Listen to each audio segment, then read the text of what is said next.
우리 사도신경하심으로 그리스도의 교회가 믿는 신앙의 내용을 고백하겠습니다. 나는 전능하신 아버지 하나님 천지의 창조주를 믿습니다. 나는 그의 유일하신 아들 우리 주 예수 그리스도를 믿습니다. 그는 성령으로 잉태되어 동정녀 마리아에게서 나시고 본디오 빌라도에게 고난을 받아 십자가에 못 박혀 죽으시고 장사된 지 사흘 만에 죽은 자 가운데서 다시 살아나셨으며 하늘에 오르시어 전능하신 아버지 하나님 우편에 앉아 계시다가 거기로부터 살아있는 자와 죽은 자를 심판하러 오십니다. 나는 성령을 믿으며 거룩한 공교회와 성도의 교제와 죄를 용서받는 것과 몸의 부활과 영생을 믿습니다. 아멘. 다음으로 교독문 121번 주연절 함께 교독하시겠습니다. 여호와여 주의 인자하심이 하늘에 있고 주의 의는 하나님의 산들과 같고 주의 심판은 큰 바다와 같으니이다. 하나님이여 주의 인자하심이 어찌 그리 보배로우신지요. 그들이 주의 집에 있는 살찐 것으로 풍족할 것이라.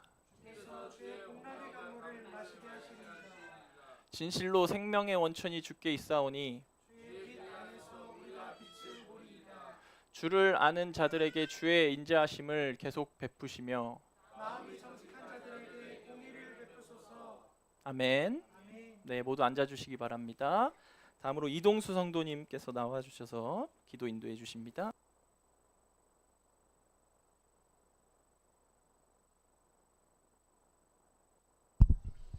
기도하겠습니다. 사랑의 하나님, 주님의 은혜로 모여 주일 예배 올려드리게 하심에 감사합니다. 우리가 공로가 아닌 주님의 인도하심으로 성전에 모여 말씀 앞에 서게 하심에 감사합니다. 주님, 우린 한 주간 살아가며 말씀 앞에 서기도 부끄러운 시간을 보냈습니다. 말씀을 알매도 교만했고 말씀대로 산다고 했어도 내 주관과 현실에 타협했습니다. 말씀대로 결정할 것들을 알매도 반대로 걸음을 옮겼습니다. 복음을 통하여 순종의 기쁨을 누리지 못하였으며 오히려 내 삶을 중심으로 십자가를 이용했습니다. 주님, 연약한 기도로 주님께 다시 돌아갑니다. 십자가에서 베푸신 한없는 사랑으로 우리의 죄를 용서하시고 우리의 발걸음이 다시금 주님을 향하여 걸을 수 있도록 성령을 보내시어 우리의 영을 다시 정결케 창조하시길 원합니다. 우리를 십자가를 통하여 성령을 통하여 거듭나게 하신 주님, 죄에 물든 우리지만 결국 주님을 경외하고 사랑하는 중심을 아시는 주님, 우리를 돌보시고 한량없는 사랑으로 덮으실 주님, 주님을 신뢰합니다. 우리가 받은 복음의 은혜로 세상을 사는 지혜보다 세상이 어리석다 하는 하나님을 경외하는 지혜대로 살게 하시고 복음이 우리만의 것이 아닌 우리 이웃에게도 심고 물을 주게 하실 공로를 누리게 하시길 원합니다. 자라나게 하실 하나님을 경험하는 은혜를 맛보게 하시고 우리로 하여금 하나님의 동역자며 하나님의 밭이며 하나님의 집이라 칭함을 얻을 수 있는 아름다운 성도들을 열매 맺게 하실 줄 믿습니다. 정함교회 성도들로 하여금 우리의 영을 재창조해 주실 성령으로 하여금 하나님의 선하시고 기뻐하시고 온전한 뜻을 분별하여 행함으로 순종할 수 있는 성도들로 완성하게 하실 줄 믿습니다. 서로를 기쁘게 하고 선을 이루고 덕을 세우게 하시고 그리스도 예수를 바라보고 우리의 뜻이 온전히 하나님만을 기쁘게 하는 목적으로 하나 되게 하실 줄 믿습니다. 연약한 지체들 돌보시고 섬기는 손길 기억하시고 교회 교역자들 가정과 그 상황을 돌보시고 언제나 하나님의 선하고 뜻을 믿고 강건하게 하실 줄 믿습니다. 드리는 예배 기뻐 받으시고 우리의 예배가 하나님께 온전히 상달되어 이 시간 성령이 함께 하시는 시간 되게 하실 줄 믿으며 예수 그리스도 이름으로 기도합니다.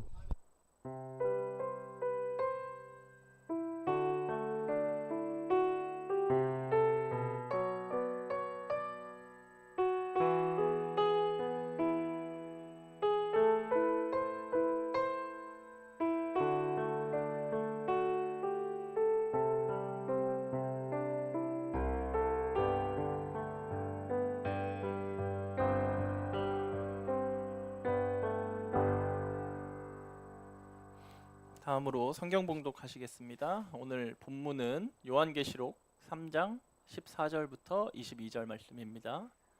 요한계시록 3장 14절부터 22절 말씀입니다. 찾고 계시죠? 안 찾아도 앞에 나오시니까 잘 같이 함께 읽겠습니다. 시작. 라오디게아 교회의 심부름꾼에게 이렇게 써 보내어라. 아멘이신 분이시오. 신실하고 참되신 증인이시오. 하나님의 창조의 처음이신 분이 말씀하신다. 나는 내 행위를 안다. 너는 차지도 않고 뜨겁지도 않다.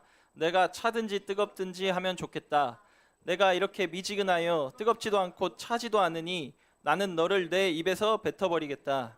너는 풍족하여 부족한 것이 조금도 없다고 하지만 실상 너는 내가 비참하고 불쌍하고 가난하고 눈이 멀고 벌거벗은 것을 알지 못한다. 그러므로 나는 내게 권한다. 내가 부유하게 되려거든 불에 정련한 금을 내게서 사고 내 벌거벗은 수치를 가려서 드러내지 않으려거든 흰 옷을 사서 입고 내 눈이 밝아지려거든 안약을 사서 눈에 발라라. 나는 내가 사랑하는 사람은 누구든지 책망도 하고 징계도 한다. 그러므로 너는 열심을 내어 노력하고 회개하여라. 보아라, 내가 문 밖에 서서 문을 두드리고 있다. 누구든지 내 음성을 듣고 문을 열면 나는 그에게로 들어가서 그와 함께 먹고 그는 나와 함께 먹을 것이다. 이기는 사람은 내가 이긴 뒤에 내 아버지와 함께 아버지의 보좌에 앉은 것과 같이 나와 함께 내 보좌에 앉게 하여 주겠다. 귀가 있는 사람은 성령이 교회들에 하시는 말씀을 들어라. 아멘. 네, 다음으로 말씀 선포하시겠습니다. 원래 교회 소식인데 약간 순서를 바꿨어요. 이제 네, 목사님이랑 얘기해서. 그래서 그래도 말씀 선포하기 전에 성도님들 간에 한번 환대는 해야 될 것 같아서 네, 한 주간 고생하셨습니다. 네, 안녕하세요. 이렇게 한번 네, 이게 더 고생이신 것 같네요. 인사를 부탁드려요. 네, 아무튼 하겠습니다. 오늘 말씀은 제목은 하나님의 기다림입니다. 네, 벌써 올해 마지막 주일이죠. 올해 마지막 주일입니다. 네, 이번 주 목요일이면 이제 2026년을 맞게 되죠. 이번 달 우리 교회 주제 뭐였는지 아시죠? 네, 기다림입니다. 네, 성탄절 전에는 무슨 절이었죠? 계속 이게 대림절이라는 예수님의 오심을 기다리는.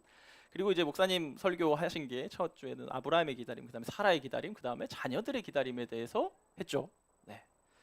개인적으로는 이제 사실 각종 기념일들에 입혀진 어떤 인간의 관습과 잘못된 이런 군더더기들 때문에 저는 제 개인적으로는 성탄절과 부활절 외에는 사실 큰 의미를 두지 말자는 주의예요. 신학적으로는. 근데 이제 그건 뭐 교육자마다 다른 거니까. 근데 어쨌건 대림절이 끝나고 예수님이 오셨습니다. 네. 그럼 뭘 기다릴까요? 이제 여기서 뭘 기다릴까요? 천국? 예수님의 재림? 뭘 기다릴까요? 이제 이런 걸 이제 나누려고 합니다, 오늘. 그러니까 우리의 기다림은 예수께서 재림하실 때 완성될 거죠. 네, 그렇게 믿고 계신 줄 아는데, 하지만 그 전까지 우리의 기다림은 사실 어떨 때 완전해질까요? 온전해질까요? 근본적으로 하나님의 기다림을 바로 이해할 때 온전해진다고 믿습니다. 네, 그래서 오늘 주제가 하나님의 기다림이에요. 하나님의 기다림. 다시 말해서 하나님의 기다림은 우리가 주님과 온전히 연합되기를 기다리는 것이라고 할 수 있습니다. 저는 두 가지식으로 얘기하기 때문에 이게 핵심입니다. 네, 끝에 나올 거를 기대하시면 안 돼요. 이게 요거를 따라서 오시면 되는데, 그래서 오늘은 하나님의 기다림에 대해서 나눠볼 건데, 우리 신앙이 언제 완성된다고요? 주님과 연합될 때, 교제할 때. 그러니까 신앙생활의 과정에서 말씀을 볼 때도 아니면 기도를 할 때도 언제나 하나님의 마음을 생각하셨으면 좋겠어요. 기도를 안 하고 말씀 안 하면 뭐 할 말이 없지만 그걸 하시는 분들은 그죠, 성도라면 마땅히 해야 되는데 하나님의 마음을 항상 생각하면서 성경도 읽고 기도도 했으면 좋겠습니다. 오늘 본문은 요한계시록이거든요. 요한계시록은 저도 선택하기 사실 부담스러운 본문이긴 합니다. 근데 이 장르를 알아야 되는데 성경을 읽을 때 이게 편지인지 이게 뭐 역사 서술인지 이걸 알아야 그 이단으로 빠지지 않을 수 있거든요. 근데 이거는 이제 묵시 장르라는 유대교의 원래 유대인들에게 익숙했던 장르입니다. 그래서 이 사실 딱 이게 막 따지면 묵시적 예언인데 단순히 미래에 있을 일을 이렇게 점치는 거, 때려 맞히는 거 아니에요. 뭐 음녀가 뭐 푸틴이다 막 이런 식으로 해석하면 안 돼요. 이거 그렇게 하시는 분들 있거든요. 근데 그런 책이 아니에요. 이 책은. 이 책은 이단들이 굉장히 좋아해요. 왜냐하면 방금 제가 말씀드렸듯이 각 사건들이 막 묘사되거든요. 일곱 뭐 나팔, 일곱 봉인, 일곱 나팔, 일곱 대전 막 이런 거 나오고 막 큰 막 음녀 나오고 막 여러 개 나오는데 모든 사건들을 이게 우리 시대에 끼워 맞춰서 해석하는 분들이 있으세요. 네, 그래서 그게 나다. 동방에 태어난 이 멋이다. 예를 들면 재림 예수가 이런 식으로 해석하면 이단이 되는 겁니다. 네. 전혀 그렇지 않고 근데 또 그렇다고 해서 우리가 요한계시록을 이렇게 봉인만 해둬선 되냐? 읽지도 않고 이러면 이건 비밀스러운 책이래. 근데 그런 책이 아니거든요. 이걸 또 이단들한테 넘겨주면 안 돼요. 그렇다고 기독교가. 네, 그래서 균형이 필요합니다. 대신 각 사건이 의미하는 바를 그때 독자들이 있을 거 아니에요. 이 교회도 누가 받는 거거든요. 누가 받는 편지입니다. 누가 받는 편지 이런 것들을 문화적 배경을 생각해야 돼요. 네, 문화 항상 생각했으면 좋겠어요. 사실 묵시 문학의 특징은 이것만 생각하시면 되는데 고난 중에 있는 성도들, 고난 중에 있는 사람들에게 그리고 악이 판치는 세상에서 소망과 위로를 주고 우리한테 끝까지 저항하고 인내할 것을 요청하는 게 핵심입니다. 묵시 문학은. 다니엘도 뒤쪽에 묵시 문학이잖아요. 무슨 일인지 모릅니다. 그 날짜 막 해석 갖고 싸우는데 그렇게까지는 싸우면 안 돼요. 그죠? 하면 무슨 일이 일어날 건데 결국 승리한다는 거거든요. 네. 그래서 결국 성경 전체 내용과 일맥상통합니다. 예수께서 오셨고 재림하실 거고 승리하실 거다. 이미 정해진 결론이다. 요거 관련해서 제가 학교에서 수업을 들으면서 신학 서기 교수님께서 이렇게 비유를 하나 드셨어요. 그분이 옛날에 굉장히 겁이 많으셔서 영화를 볼 때 미션 임파서블 같은 거 보면 무서웠대요. 주인공이 죽을까봐 막 점프 뛰다가 막 폭탄 터지고 할 때 죽을까봐. 그래서 자기 맨날 뒤에 숨어가지고 엄마 아빠한테 끝났어 맨날 이랬다고 하시더라고요. 근데 그때 부모님이 주인공은 안 죽어 끝까지 안 죽어라고 알려주셔서 보면은 재밌었다고 하더라고요. 그걸 볼 수 있었대요. 무섭지 않고. 그러니까 요한계시록이 그런 게 아닐까. 영화의 결말을 알고 보는 내용이죠. 우리 삶이 힘들고 어렵고 눈 가리고 싶고 무섭지만 결국은 결론은 승리할 거라는 걸 알고 보는 책이라는 겁니다. 그래서 소망이 듣는 게 묵시록이거든요. 요한계시록이거든요. 그래서 그런 이제 개념을 생각하시면서 요걸 이제 들으셨으면 좋을 것 같아요. 그래서 첫 번째 이제 개요는 구조상 앞에 3장까지는 서론이랑 7교회에 보내는 편지들입니다. 7교회에 보내는 이렇게 보니까 시계 모양으로 보내던데 아무튼 어떤 7교회에 보내는데 이 편지는 우리한테도 보낸 게 맞죠. 그 당시에 실제 있던 에베소부터 라오디게아 교회까지 7개 교회에 보내지만 실제로 오늘날 성도들인 우리에게도 보내는 편지가 맞습니다. 네. 그래가지고 오늘 이제 본문은 마지막 교회인 라오디게아 교회에 보내는 편지예요. 그거를 이제 알고 함께 하나님의 기다림에 대해서 이렇게 생각해 보셨으면 좋겠습니다. 네, 본론으로 들어갈게요. 먼저 제가 14절 읽을게요. 라오디게아 교회의 심부름꾼에게 이렇게 써 보내어라. 아멘이신 분이시요 진실하고 참되신 증인이시요 하나님의 창조의 처음이신 분이 말씀하신다. 아멘. 우리는 신앙생활을 할 때 아니면 성경을 읽을 때 이거 누가 발신자가 누군지를 아셔야 되는데 항상 글을 저도 대충 읽을 때 있거든요. 피곤하고 하면 성경 그냥 대충 읽어요. 그죠? 그냥 딴 사람이 준 편지보다도 대충 읽을 때가 있는데 발신자 누구라고요? 우리한테 말하시는 분이 누구시라고요? 아멘이시요. 아멘. 요즘 은호가 아멘 계속하는데 자고 있지만 아멘 계속하는데 아멘이신 분, 신실하고 참되신 증인이신 분, 제일 중요한 거 창조의 처음이신 분, 창조주십니다. 지금 말씀하고 계신 분이 창조주십니다. 우리 라오디게아 교회 일산정암교회 말씀하고 계신 분이 누구라고요? 창조주, 위원수 전도사 천재성 목사님이 아니라 창조주 하나님이시라는 걸 아는 게 중요해요. 그죠? 그래서 듣는 겁니다. 여기서 사람의 강연이 아니거든요. 네. 그래서 우리가 하나님의 기다림을 생각할 때 우리가 기다리는 하나님이 누군지 생각하는 건 굉장히 중요한 것 같아요. 다시 한번 말씀드리면 창조주입니다. 네, 물론 이 각 교회 요한계시록의 교회들에 보내는 편지마다 다른 표현을 합니다. 예수님께서 자기가 누구인지에 관해서 이렇게 다 하지만 어쨌건 창조주시다. 다음으로 읽을게요. 3장 15절부터 16절입니다.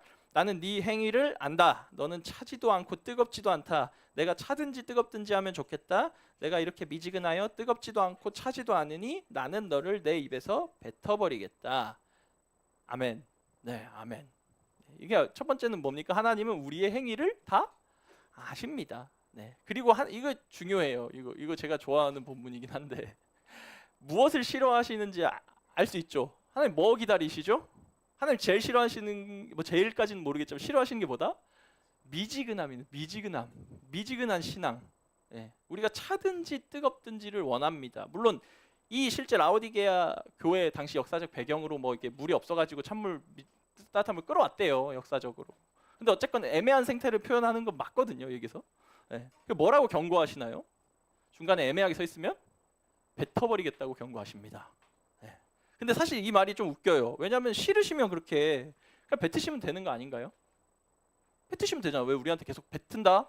뱉은다? 왜 이렇게 계속 얘기하실까요? 왜 끊임없이 경고하실까요? 하나님은 진짜 혼낸다. 은서야 그렇게 하면 혼난다. 은호야 혼난다. 이거 알 수 있어요. 그죠? 자녀 키워보면 알 수 있습니다. 기회예요. 계속 기회. 때린다, 뱉은다 하지 마라. 계속 이런 기회입니다. 네. 사랑해서 그러시는 거겠죠. 그리고 뭘 기다리고 계시는 거죠? 그 마음 속에는 우리가 예를 들면 요즘 은호가 자꾸 변기통에다가 다 집어넣어요. 가서 기다리다가 넣습니다. 아빠가 볼 때까지 기다리다가 장난감 넣고 그때 목사님 주신 그것도 넣었어요. 전자 그것도 바로 버렸어요. 그래서 그거 돌아가고 있더라고요. 근데 그런 걸 했을 때 계속 혼내지만 부모는 기다립니다. 넣지 않기를 이제 변기에 넣지 않기를 네, 더 이상 이제 좀 말 잘 듣기를 그죠? 그러니까 하나님도 뭘 기다리실까요? 우리의 변화를 이제 복음 좀 받아들여라. 이제 믿자. 이제 내 사랑 알자. 이제 나를 따라 성장하자. 그죠? 나랑 같이 십자가를 지고 가자. 너의 승리는 보장되어 있다. 이렇게 기다리십니다. 네, 이거를 기억하셔야 돼요. 이 이야기 1차적으로 누구한테 한 말씀이죠? 교회에 한 말씀입니다. 중요한 게 있어요. 교회에 한 말씀이에요. 우리한테 한 말씀입니다. 밖에 믿지 않는 자들, 교회 밖에 사람들한테 한 게 아니라 물론 그 사람들도 적용되지만 1차적으로는 성도들한테 한 말이거든요. 교회 다닌 사람한테, 예수 믿는 사람한테 한 말이라는 걸 기억하셔야 됩니다. 그러니까 어때요? 우리 신앙의 모습을 같이 돌아보셨으면 좋겠어요. 저도 그렇지만 미지근한 신앙생활은 진짜 문제다. 진짜 문제입니다. 네. 차라리 이게 말씀하시는 게 뭐예요? 차라리 차가워져서 떠나든가 뜨겁든지. 물론 그렇다고 해서 하나님이 뭐 어떤 믿지 않는 거 배교를 원하거나 광신도를 원하거나 이런 게 아니거든요. 어쨌건 애매한 상태가 위험하다는 말씀을 하는 건데 성경이 말하는 신앙은 어떤 겁니까? 하나님께서 원하시는 신앙은 이 미지근함이라는 게 뭘까요? 온도 차일까요? 그냥 전인격을 주님께 드리는 거예요. 전인격을 전부를 드리길 원하시는데 우리는 어떻게 합니까? 하나님께 드리지 못하는 거 있지 않으세요? 혹시? 이게 착각하시면 안 되는 게 제가 직업 버리고 가정 버리고 책임 버리고 교회 와서 헌신해 이런 얘기 아닙니다. 이런 얘기는 맨날 얘기하지만 이단이에요. 본인에게 주어진 관계 속에서의 책임을 방치하는 거는. 근데 그런 게 아니라 삶에서 하나님께 양보하지 못하시는 부분이 있으신가요? 혹시 내 자녀만큼은 아니면 내 명예만큼은 아니면 내 부동산만큼은 아니면 내 직장만큼은 내 건강만큼은 내 계획만큼은 내 시간만큼은 내 자유만큼은 하나님 이거는 안 돼요 라고 해서 타협하는 부분 있잖아요. 타협 애매하다는 게 타협인 것 같아요. 타협 적당히 이 정도만 하면 돼. 이 정도 하면 괜찮잖아요. 하나님 이 정도 신앙생활하면 괜찮잖아요. 내가 신학교 가야 되는 건 아니잖아요. 하나님 그죠? 적당히 믿으면 되는 거 아닌가요? 이만하면 되지. 이런 단어들로 치부되는 거. 네. 그럼 혹시 주님과 동행하기 위해서 해야 할 결정들 아니면 겪어야 될 갈등들 관계 속에서 하나님과 동행하기 위해서 아니면 받아야 할 모욕들 아니면 짊어져야 할 십자가들 아니면 감당해야 될 고난을 혹시 타협하고 있지는 않으신가요? 이걸 한번 생각해 보셨으면 좋겠습니다. 네, 말씀이 그러니까 이거예요. 차라리 그냥 피하든가 순종하든가 애매하게 타협하지 말아라. 이게 하나님의 말씀입니다. 애매하게 하지 마. 중간에 서 있지 마. 이게 중립인 척 하지 마. 이게 하나님의 말씀이고 하나님 기준에선 애매하면 안 하는 거랑 똑같습니다. 뱉어버리는 내용이거든요. 네. 그러니까 하나님이 뭘 기다리고 계신다? 우리가 전인격적으로 순종하기를 뜨거워지기를 기다리고 계십니다. 네. 다음으로 3장 17절부터 18절까지 읽겠습니다. 너는 풍족하여 부족한 것이 조금도 없다고 하지만 실상 너는 내가 비참하고 불쌍하고 가난하고 눈이 멀고 벌거벗은 것을 알지 못한다. 그러므로 나는 내게 권한다. 내가 부유하게 되려거든 불에 정련한 금을 내게서 사고 내 벌거벗은 수치를 가려서 드러내지 않으려거든 흰옷을 사서 입고 내 눈이 밝아지려거든 안약을 사서 눈에 발라라. 아멘. 다음으로 뭐라고 얘기하십니까? 이거 뭐 문화적 배경은 라오디게아 교회가 굉장히 부유한 교회였대요. 부유한 교회여가지고 이렇게 책망하신 거거든요. 거기서 막 이제 안약도 개발을 했었나 봐요. 안약도. 그래서 이제 이렇게 비꼬신 건데 사실 너는 눈이나 발라 이런 취지인데 어쨌건 여기서 중요한 거 우리 상태를 바로 알라고 지금 얘기하고 계신 거잖아요. 그죠? 우리가 미지근한 신앙생활을 하면은 제일 위험한 게 어떤 걸까요? 차라리 하나님으로부터 떠난 사람은 내가 죄인임을 압니다. 돌아올 기회가 있어요. 아니면 뭐 열심히 이렇게 뭐랄까 하나님께 가까운 사람은 뭐 말이 필요 없고. 근데 미지근한 사람들은 어떠세요? 만족하는 경향이 있어. 자기 신앙에. 제가 잘 압니다. 제가 30년 동안 만족해 왔기 때문에. 하나님 감사합니다. 적당히 재물도 적당히 있어요. 몸도 건강하고 친구들도 있고 사회적으로 인정도 적당히 받고 바랄 것도 별로 없습니다. 주일에 교회도 나가고요. 그죠? 아주 가끔은 말씀도 읽고 교회에서 하는 성탄 예배나 기념 예배도 가고 주일에서 교회에서 맡은 봉사도 한두 개씩 합니다. 네. 미지근한 신앙이 위험한 게 바로 이 지점입니다. 가장 위험한 것. 자기를 속인다는 게 가장 위험한 것 같아요. 미지근한 게. 네. 차라리 차가우면 내가 그 온도를 느낄 수 있는데 하나님께 차갑다는 걸 미지근하면 느끼지 못합니다. 네. 그러니까 이 어떻게 하나님 뭐라고 하십니까? 실상 너는 어떻다? 풍족한 것이 없어서 부족한 것이 전혀 조금도 없다고 말하지만 너는 비참하고 불쌍하고 가난하고 눈멀고 벌거벗은 존재다 내 앞에서. 그러니까 어떤 걸 얘기하는 걸까요? 실제로 벌거벗었다는 게 아니라 나와의 관계가 너는 비참하다, 불쌍하다, 벌거벗었다, 가난하다, 장님이다, 눈이 안 보이는 수준이다 라고 책망하시는 거거든요. 그리고 어때요? 이 문제가 심각한 거 아닙니까? 이 정도면은?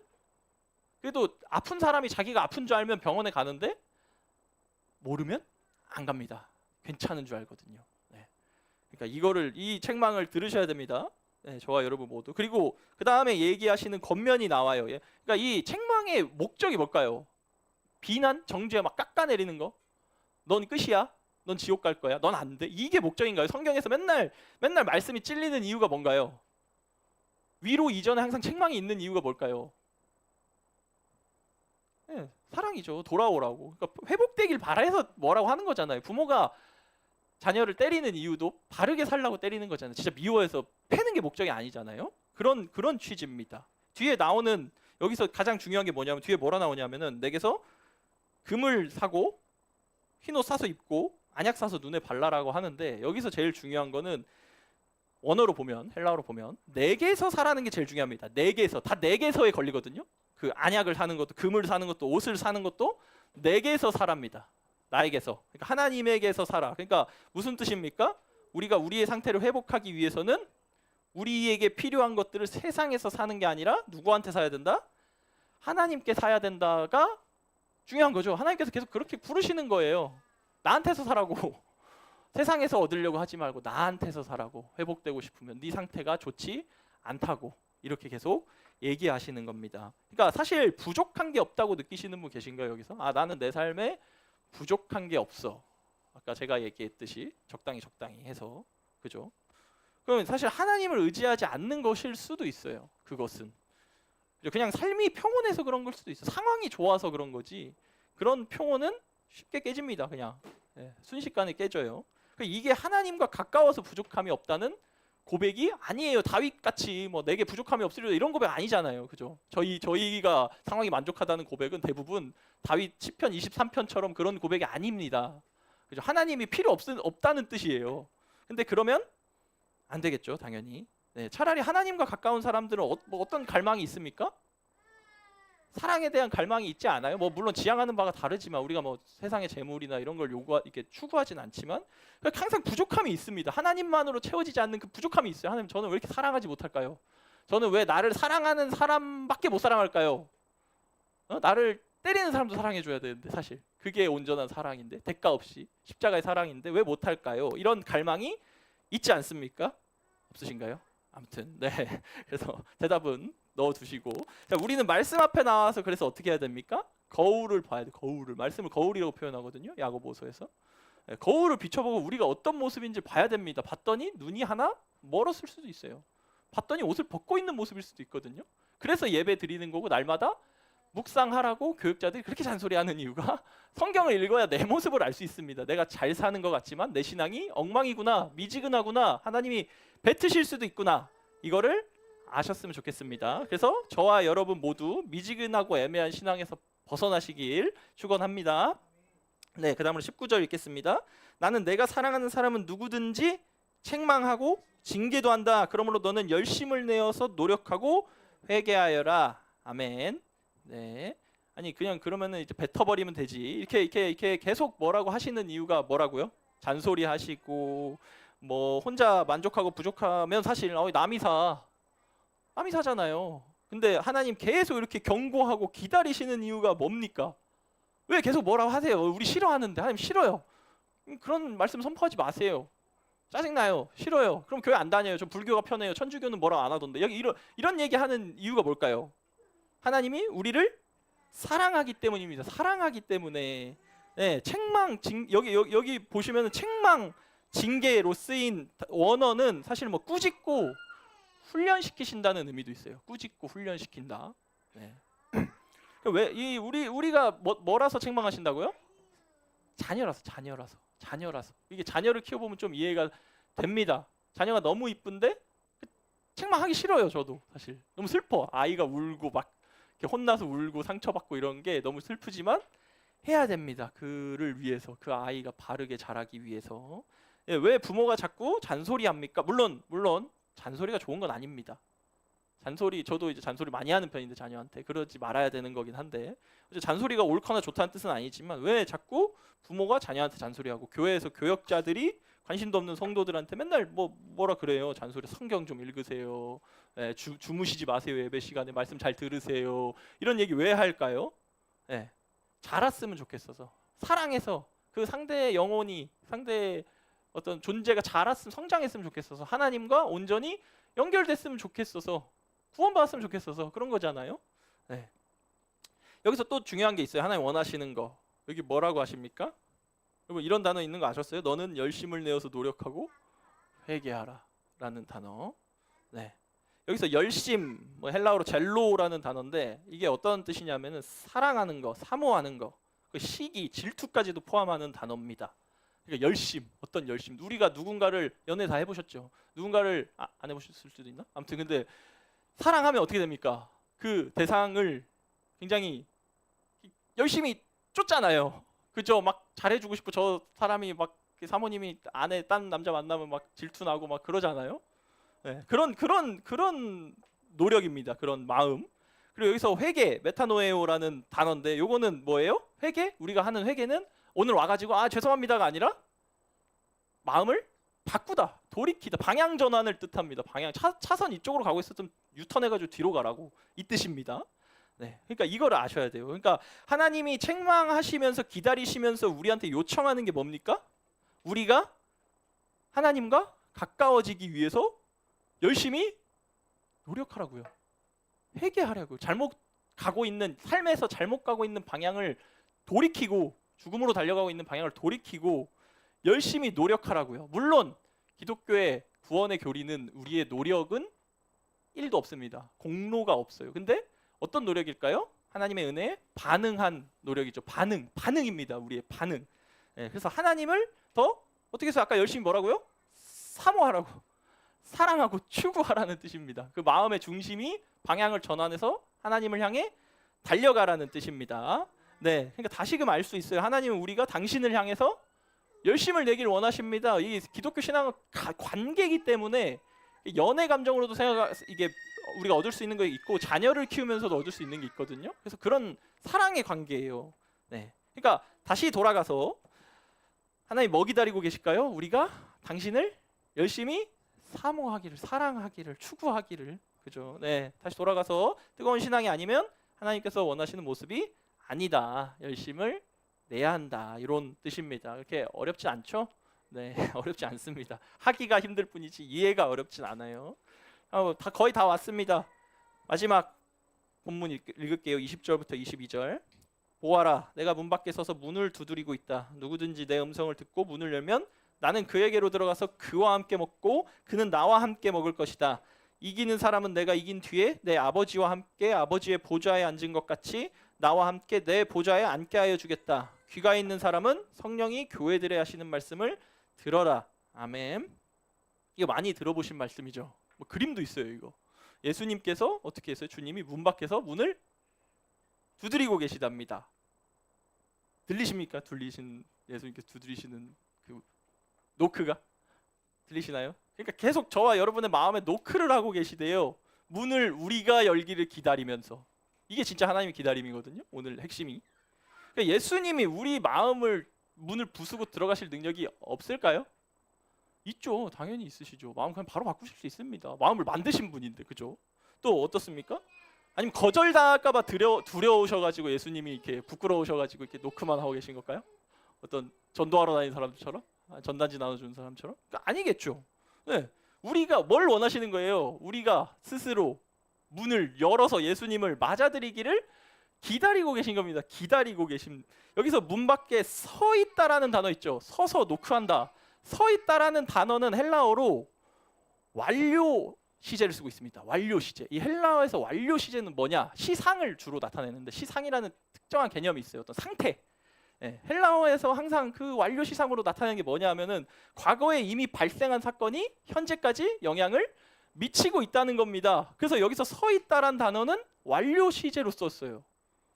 그 한 문장에서. 그러니까 주님께서 이미 과거부터 우리 문 밖에 서 계시고 그 상태가 지금도 서 계시다는 의미입니다.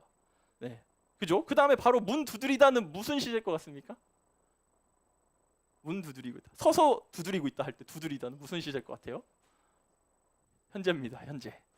현재예요. 이렇게 시제를 다르게 썼어요. 이 의도가 분명히 있는 겁니다. 예, 현재 시제인데요. 지금 두드리신다는 거거든요. 지금. 그러니까 저와 여러분이 예배 드리는 지금, 말씀 읽고 있는 지금, 찬양 부르는 지금, 교제하는 지금, 말씀 듣는 지금 부르신다고. 지금 그죠? 라인 나오 하려다가 아까 아내가 당신 영어는 쓰지 마라 설교할 때 이래가지고 제가 좀 주저했지만 썼습니다. 네, 근데 말씀 듣는 지금이시라고요. 그러니까 우리는 자꾸 우리 기다리시는 하나님 마음을 무시하고 미루지 않으셨으면 좋겠어요. 네, 하나님 내일 할게요. 이것만 끝나면, 이 일만 마무리되면, 아이들만 좀 더 크면, 재정이 이 정도 채워지면, 이런 것들로 미루지 마십시오. 기회가 없을 수도 있어요. 우리의 시간은 한도가 있습니다. 죽음 때문에. 계속 매일이 기회거든요. 사실 죽기 전에 하나님을 영접하고 죽기 전에 주님의 뜻대로 성장해야 되잖아요. 사실 그거를 원해서, 그것 때문에 우리가 교회 다니는 건데 그게 너무 답답한 거예요. 제가 맨날 화내는 이유는 성도분들에게 저 전도사님 맨날 소리 지르고 화내, 흥분해가지고 맨날 찔러, 이게 그래서 그런 거예요. 그냥 그거밖에 없습니다. 뭐 여기서 제가 뭘 원하겠습니까? 네, 그러니까 우리 마음에 있는 하나님의 노크를 사실 아실 거라고 저는 믿어요. 각자의 마음에 있는 하나님의 노크, 이거 소리 되게 미세한 소리거든요. 근데 들립니다. 문 열어줘, 내가 왔어. 잠시만요, 예수님 잠시만요. 몇 년째 지금 기다리고 계십니까? 갈등이 계속되는 거는 머리가 나빴을까요? 아니요, 순종이 싫은 거죠. 문 열기가 싫은 거지. 노크가 안 들리는 것도 아니고 열어야 된다는 거 모르는 것도 아니지만 문을 열기가 싫은 겁니다. 그죠? 왜냐면 내 집이니까. 자기를 부인해야 되거든요. 한번 이런 생각 안 해보셨나요 혹시? 하나님이 인류를 얼마나 기다리셨을까?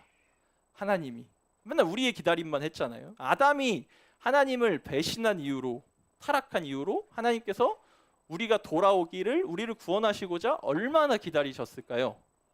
아담 타락 후에 또 뭐 있죠? 노아 홍수 있고, 그죠? 바벨탑 있고, 또 뭐 있습니까? 아브라함, 모세, 다윗 스토리 있고, 이스라엘 왕조 보면 어떻습니까? 사사기부터 뺑뺑입니다. 좋은 왕 나타났다가 타락하고, 그죠? 계속 반복이에요. 그러다 나라 망하고, 결국 예수님 오실 때까지 답이 없는데, 이 인간을 향한 구속사가 성경의 주제인데 사실 무슨 역사입니까?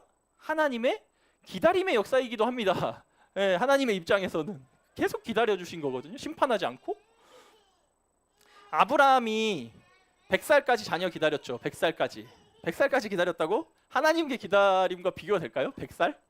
아무것도 아닙니다. 아무것도 아니에요. 인간은 계속 반복하죠. 이렇게 아까 제가 말씀드린 대로 배신하고 징계받고 우상 믿다가 다시 하나님께 돌아왔다가 타락하고, 계속 이 역사잖아요. 그러니까 하나님이 얼마나 답답하셨을까? 하나님의 마음은, 우리의 부모이신, 우리의 창조주이신 하나님의 마음은 얼마나 답답할까? 지금도 이런 생각을 한번 해보셨으면 좋겠어요. 이게 하나님 마음을 헤아릴 줄 알아야 되거든요. 성숙한 자녀는 부모의 마음을 다는 모르지만 조금이라도 아는 것처럼.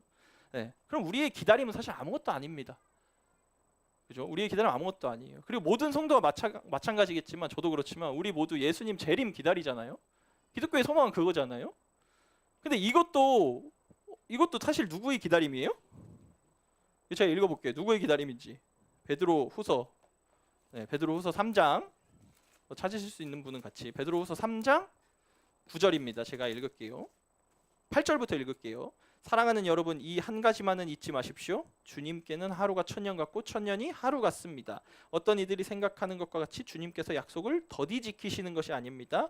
도리어 여러분을 위하여 오래 참으신 것입니다. 하나님께서는 아무도 멸망하지 않고 모두 회개에 이르기를 바라십니다. 아멘.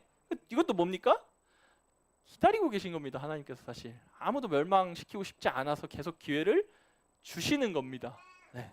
그거를 아셨으면 좋겠어요. 그러면은 이제 끝났어요. 왜 기다리시는 걸까요? 왜 기다리시는 걸까요? 하나님이. 여기 요한계시록 보면 여기 같이 뭐라 나와 있냐면은 문을 열면 내가 그에게로 들어가서 그와 함께 먹고 그는 나와 함께 먹을 것이다라는 단어가 쓰이거든요. 이거 헬라어로 저녁 먹다라는 뜻이에요. 저녁 먹다. 배고파서 그러신가? 왜 그러지? 식사하시려고 그냥 저녁 함께 하려고 기다리고 계실까요? 이게 무슨 의미일까요? 함께 밥을 나눈다. 네. 연합이죠. 연합, 관계, 연합, 교제 이런 거잖아요. 그 문 열으라는 이유가 그겁니다. 나랑 연합하자, 나랑 교제하자 이런 거잖아요. 네. 사실 이게 뭡니까? 창조의 목적이에요. 하나님의 우리와 온전한 연합 속에서 우리와 온전히 교제하고 함께 하나님은 잘할 필요가 없지만 우리는 잘하기 위해서, 잘하게 하기 위해서. 네. 이게 창조의 목적입니다. 네, 그러니까 예수님도 요한복음에서 얘기하시잖아요. 십자가를 통해서 이루고자 하신 게 하나됨이거든요. 아버지와 내가 하나인 것처럼 저들도 우리와 하나가 되게 해주세요가 기도잖아요. 십자가 지시기 전에. 그겁니다. 그리고 이 약속도 당연히 주시죠. 뒤에 보면은 21절, 22절에 뭐 구체적으로 무슨 뜻인지 모르겠어요. 하지만 보좌라는 게 의미하는 바는 어떤 통치권이잖아요. 통치권에 함께 참여하게 해주신다는 겁니다. 그 통치가 뭐 어디 뭐 나라다 이렇게 생각하지 마시고 어쨌건 하나님의 영광에 참여하는 소망을 우리에게 주심을 아시면 될 것 같아요. 네, 그래서 소망을 가지시길 바랍니다. 네, 말씀 맺을게요. 사랑하는 성도 여러분, 하나님께서 우리를 기다리고 계십니다. 네, 사실 계속 문 밖에 서 계셨어요. 과거부터 지금까지. 그리고 지금 노크를 하고 계십니다. 우리와 함께 하시고자 이미 말씀이 육신이 되어 오셨죠. 십자가 지셨죠. 그리고 부활하셨습니다. 이거 역사적 사실입니다. 네. 이건 만약 궁금하시면 저한테 오세요. 제가 변증해 드릴게요. 변론해 드릴게요. 진짜로. 이 부분은 과거에 일어난 일이지만 우리에게는 열심과 회개가 요구되는 지금이에요. 이 복음이라는 게 과거에 일어난 일이지만 우리한테 지금입니다. 그리고 문 열고 주님과 연합하지 않으시겠어요? 계속 두드리고 기다리고 계신데 그 문 열기가 그렇게 힘든 거죠. 사실 힘들어요. 알아요. 저도 힘들어요. 그 열기가 정말 힘듭니다. 열었다 닫기도 해요. 열었다 닫기도 하거든요. 근데 우리가 그 문을 열고 주님을 영접할 수 있는 거는 어떨 때 생각하면 쉬울까요? 하나님이 정말 오래전부터 항상 우리를 기다리고 계셨다는 것을 알면 사실 더 크게 이 세상과 온 인류가 돌아오시길 기다리시고 기다리다 못해 본인이 십자가 지셨다는 것까지 알면 우리가 문 여는 건 사실 그렇게 어려운 일이 아닐 수 있습니다. 네, 네. 한 해 동안 여러분들 어떤 거 기다리셨어요? 혹시 어떤 거? 전 아이가 빨리 크길 기다렸는데 힘들어서 뭐 다들 마찬가지일 수 있어. 뭐 네, 부모님들도 마찬가지일 수 있고 아니면 뭐 어떤 경제적 상황이 나아지기를 아니면 뭐 우리가 성경 몇 회독을 하기 뭐 각자의 목표들과 기다림이 있었을 거잖아요. 내년에는 또 어떤 걸 소망하면서 기다리시나요? 내년에 어땠으면 좋겠다. 내가 더 건강해지길. 뭐 어떤 바람들이 있으신가요? 네, 그러니까 근데 우리는 마땅히 성도로서 하나님의 기다리심을 깨닫고 우리의 마음 문을 열고 그리고 주님과 온전히 연합하기를 기다리며 열심 사모하기를 바라는 우리 모든 일산정학교회 성도들이 되시길 바랍니다. 네, 기도하겠습니다. 하나님 감사합니다. 오늘도 우리를 주님의 말씀 앞에 불러주시고 하나님 주님께서 보여주시는 거울로 우리의 삶을 비춰주시니 감사드립니다. 하나님 우리는 주님 앞에서 언제나 죄인이지만 하나님 값없이 구원받은 우리에게도 주님의 영광에 참여해야 할 책임과 하나님 자유가 있음을 하나님 잘 알고 있습니다. 우리의 마음 문 밖에 서서 두드리시는 주님의 그 음성을 하나님 외면하지 말고 주님을 더 이상 기다리게 하지 말고 우리에게 들리는 그 말씀이 있다면 당장 이 자리에서 바로 우리의 마음 문을 열고 주님께 순종함으로 주님과 온전히 교제하며 연합하는 우리 모든 성도들이 될 수 있도록 인도하여 주시옵소서. 그렇게 하여 주실 줄 믿고 감사드리며 살아계신 예수 그리스도의 이름으로 기도드립니다. 아멘.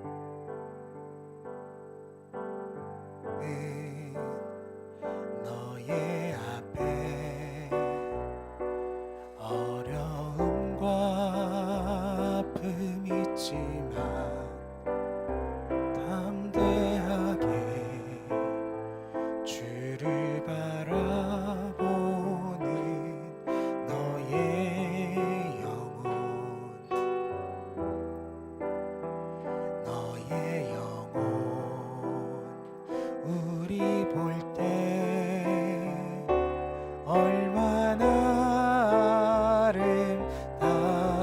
아름다운지 너의 영혼 통해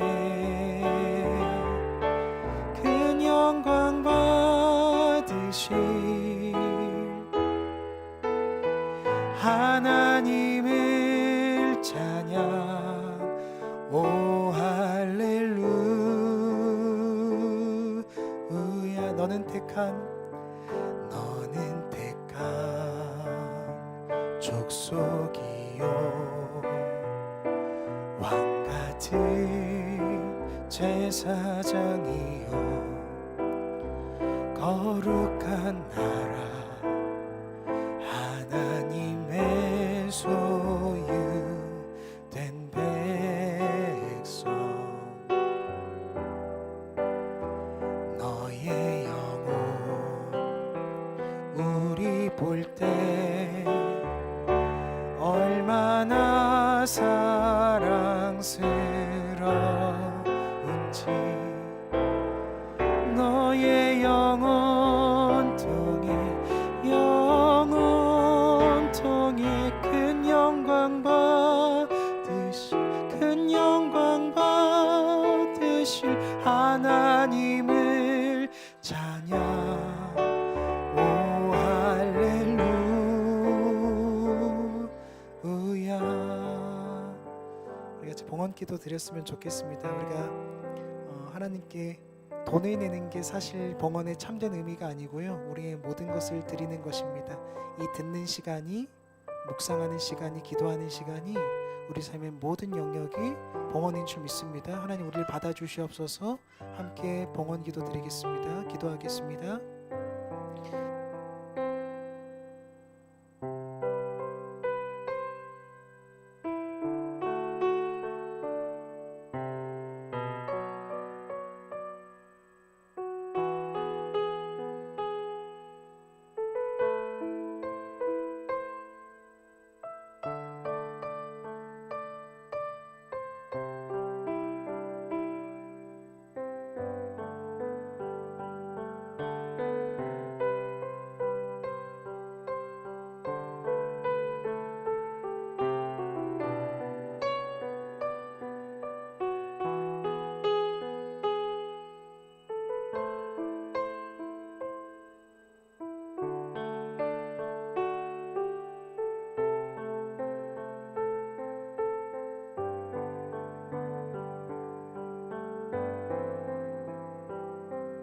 아버지 하나님께 모든 것 다 감사드리며 살아계신 예수 그리스도 이름으로 기도드렸습니다.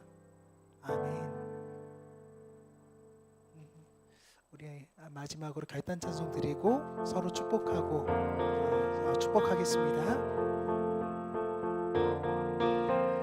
우리는 주의 움직이는 교회 이곳은 주님을 위한 자리 내가 기도하는 모든 땅 위에서 하나님 예배받을 그날을 고대하네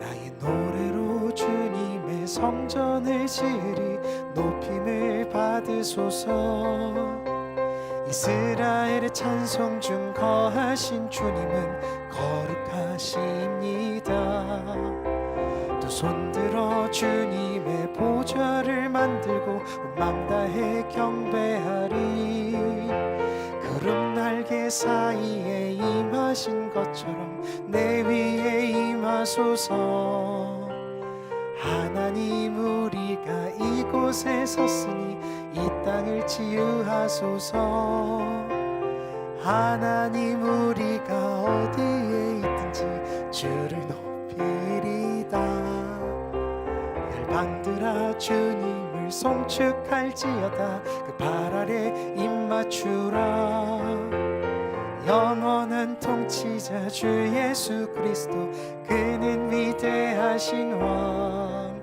우리는 주의 움직이는 교회 이곳은 주님을 위한 자리 내가 기도하는 모든 땅 위에서 예배받을 그날을 고대하네.